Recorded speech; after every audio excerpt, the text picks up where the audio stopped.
Hello guys, welcome back to my channel. आज हम जिस मूवी का एक्सप्लेनेशन करने वाले हैं उस मूवी का नाम है सालार पार्ट 1 सीज फायर।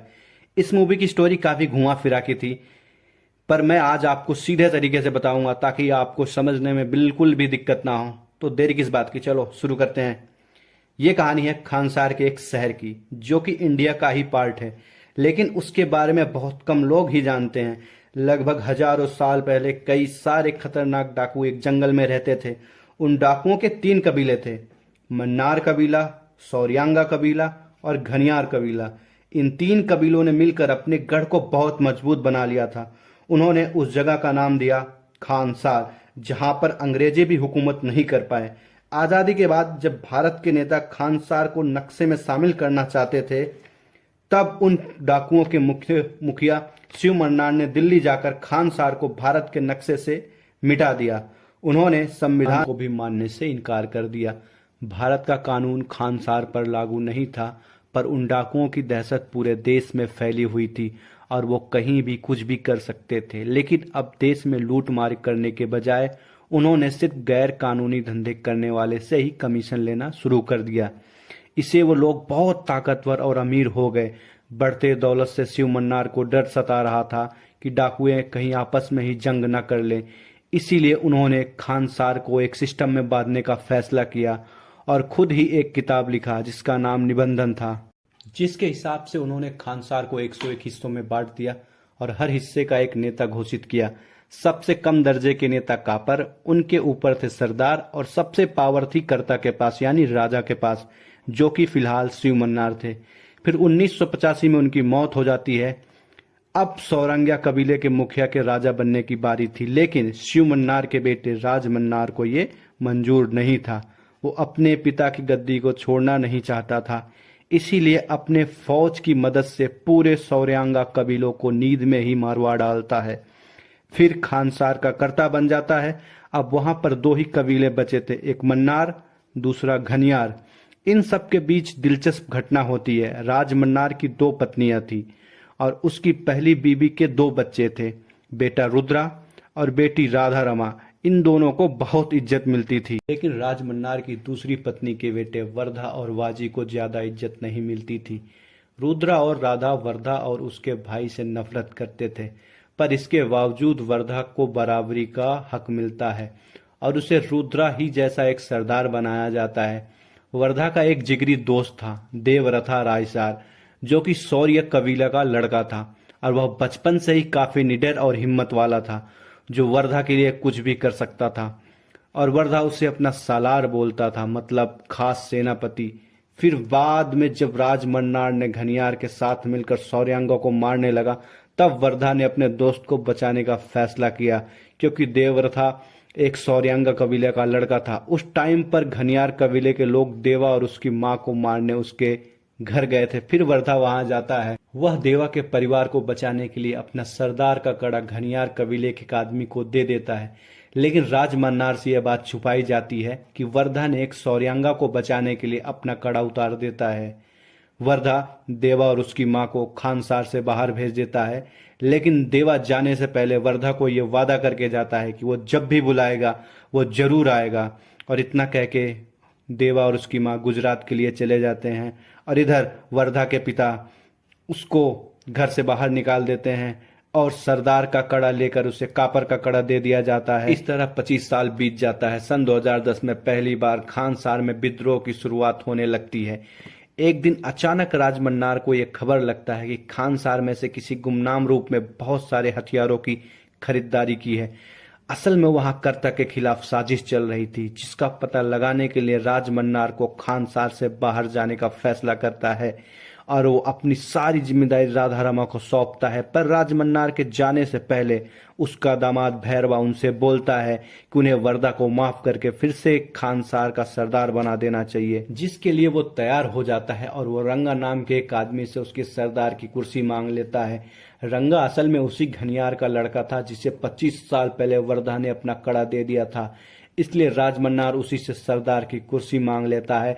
लेकिन रंगा इससे बहुत गुस्सा हो जाता है और वो राज मन्नार को खानसार से जाने के बाद वर्धा को मारने का कसम खा लेता है, क्योंकि खानसार के निबंधन में लिखा था कोई भी अपनी ताकत का इस्तेमाल करके कुर्सी छीन सकता है। क्योंकि रुद्रा अपने सौतेले भाई से नफरत करता था, इसलिए वो रंगा से मिल जाता है और वर्धा को मारने का फैसला करता है। वो दोनों मिलकर वर्धा के सारे दोस्तों को मार देते हैं और जैसे ही वर्धा को मारने वाले होते हैं तभी राजमहल से आवाज आती है और उन्हें राधा रमा बुला लेती हैं। राधा भी वर्धा से नफरत करती है, लेकिन अपने पिता के सम्मान के लिए वो वर्धा को बचा लेती है। क्योंकि पूरे खानसार में लड़ाई का माहौल था, इसलिए वो सीज फायर का ऐलान करती है। सीज फायर का मतलब ये होता है कि कुछ दिनों तक लड़ाई पर रोक लग जाती है। लेकिन रुद्रा सिर्फ वर्धा को मारना नहीं चाहता था, वो अपने पिता की गद्दी भी हड़पना चाहता था।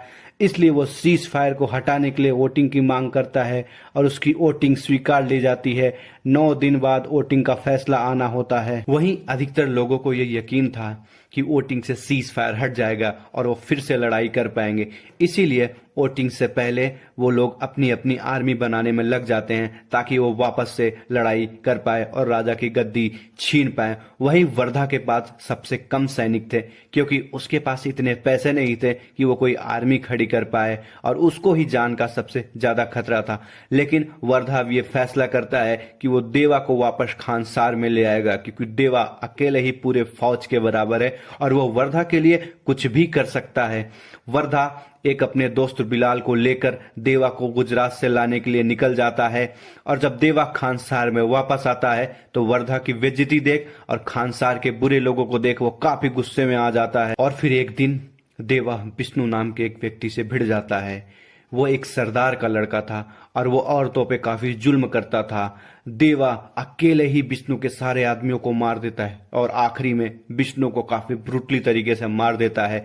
वहीं विष्णु का पिता नारंग काफी भड़क जाता है और वहीं देवा और वर्धा को एक अदालत में बुलाया जाता है। वहां नारंग दोनों को सजा देने वाला होता है, लेकिन नारंग पहले वर्धा के गले पे हाथ लगा देता है और देवा काफी क्रोध में आके नारंग को भी जान से मार देता है। फिर उन दोनों को एक जेल में डाल दिया जाता है। अब वोटिंग के लिए सिर्फ एक दिन बचता, क्योंकि वर्धा के पास कापर होने की वजह से वो भी वोटिंग का अधिकार रखता है।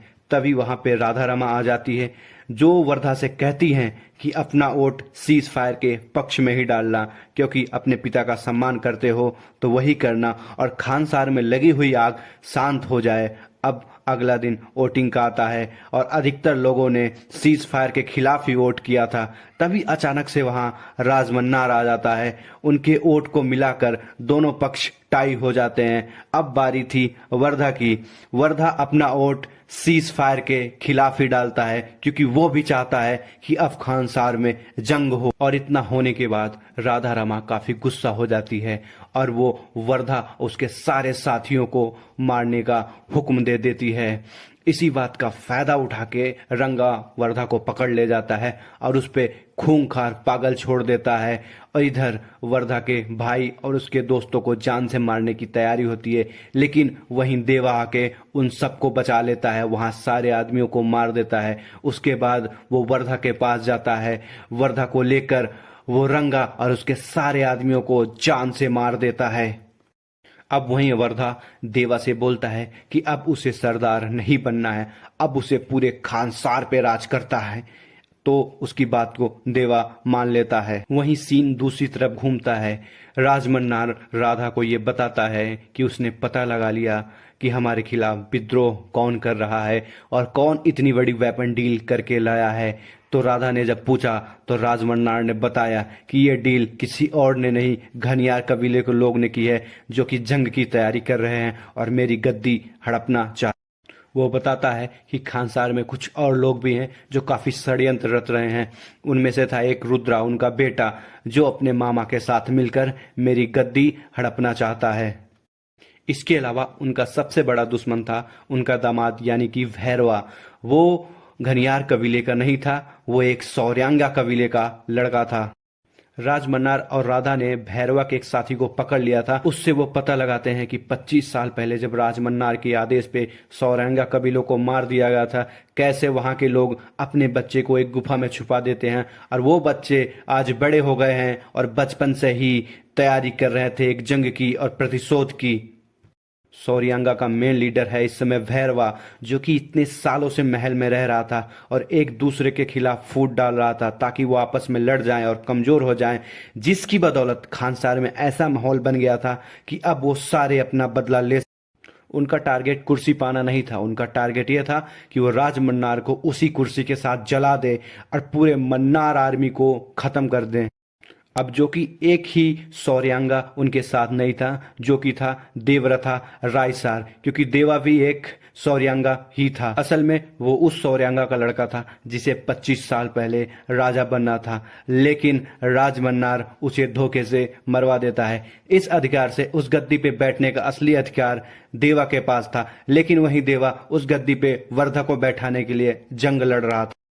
ये सब कहानी 2010 के बीच है। इसके आगे क्या होता है हमें मूवी में नहीं दिखाया गया है, बस इतना बताया गया है कि वर्धा अब खानसार का राजा बन गया है और देवा और वर्धा के बीच काफी गहरी दुश्मनी हो गई है। देवा अपनी मां को लेकर नए नए गांव भागता छिपता फिर रहा है।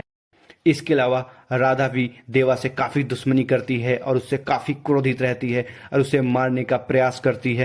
अब सीन सीधा स्टार्ट होता है 7 साल बाद, यानी 2017। अब हमें कृष्णकांत नामक एक आदमी दिखाया जाता है जो कि खानसार में कर्ता के लिए काम करता था, लेकिन अब राधा उसे मारने के लिए ढूंढ रही है, क्योंकि 7 साल पहले उसने देवा को बचाने के लिए खानसार से गद्दारी की थी। इसलिए वो अपना जान बचाने के लिए अब अमेरिका में रह रहा। और फिर एक दिन कृष्णकांत की बेटी आद्या इंडिया आ जाती है और फिर उसको राधा रमा के गुंडे पकड़ लेते हैं और उससे बदला लेने के लिए अब कृष्णकांत अपनी बेटी को बचाने के लिए देवा के पुराने मित्र विलाल से संपर्क करता है, क्योंकि देवा की ही तरह वर्धा से भी बिलाल अलग हो गया था।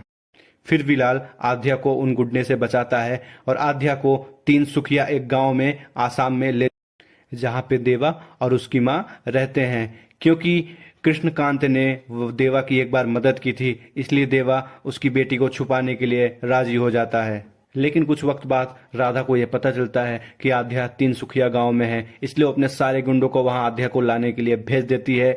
और सारे गुंडे जब आध्या को ले जाने लगते हैं, लेकिन देवा वहां कुछ नहीं करता, क्योंकि उसकी मां ने उसे कसम दे रखा था कि आज के बाद वो किसी पे हाथ नहीं उठाएगा। लेकिन उसकी मां वहां पहुंच जाती है और ये देवा को आदेश देती है कि ये गुंडे बचने नहीं चाहिए और आध्या को कोई ले ना जाए यहाँ से। इसके बाद देवा उन सारे गुंडों को मार देता है और आध्या को बचा लेता है। लेकिन अब देवा और उसकी मां आध्या को वहीं छोड़कर वो तीनसुखिया गांव छोड़ने के लिए तैयार हो जाते हैं, क्योंकि उन गुंडों को मारने के बाद राधा को ये पता चल गया था कि देवा तीनसुखिया गांव में है। और फिर जब बिलाल और आध्या भागने की कोशिश करते हैं तो वहां राधा के और गुंडे आते हैं और उन दोनों को पकड़कर एक सील वाली गाड़ी में रख देते हैं और उन्हें खानसार ले जाने की तैयारी कर, क्योंकि विलाल और आध्या पे सील लगने के बाद सील वाली गाड़ी कोई नहीं रोक सकता था।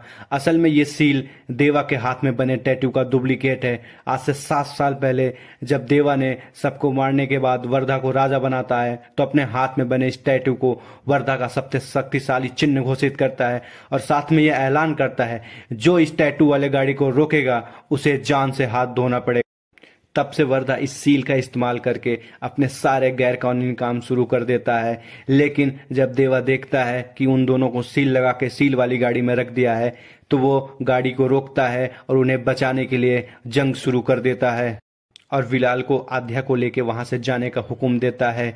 वहां दूसरी तरफ राधा रमा बहुत खुश थी। राधा रमा को वर्धा और देवा दोनों से बदला लेना था, लेकिन उन्हें मार पाना राधा के बस की बात नहीं। इसीलिए जब आध्या इंडिया आई तो उसने अपने गुंडों को बोलकर आध्या को सील वाली ही गाड़ी में बैठवाया। जानती थी कि देवा उसे जरूर बचाने आएगा और देवा ऐसे करते ही वर्धा के नजर में आ जाएगा, क्योंकि वर्धा और देवा की फिलहाल दुश्मनी है, इसलिए उसे पता था कि इन दोनों के बीच जंग होगा। और वो ये जानती थी कि यह नियम देवा का ही बनाया हुआ है जो कि कभी नहीं बदलने वाला है, और वर्धा देवा को मारने पे तुल जाता है। और यहीं पे मूवी खत्म हो जाती है। अब इसकी आगे की कहानी हमें दूसरे पार्ट में दिखाएगी। तो गाइस, कैसा लगा आपको ये एक्सप्लेनेशन? अगर अच्छा लगा हो तो चैनल को सब्सक्राइब करें और वीडियो को शेयर जरूर करें। धन्यवाद।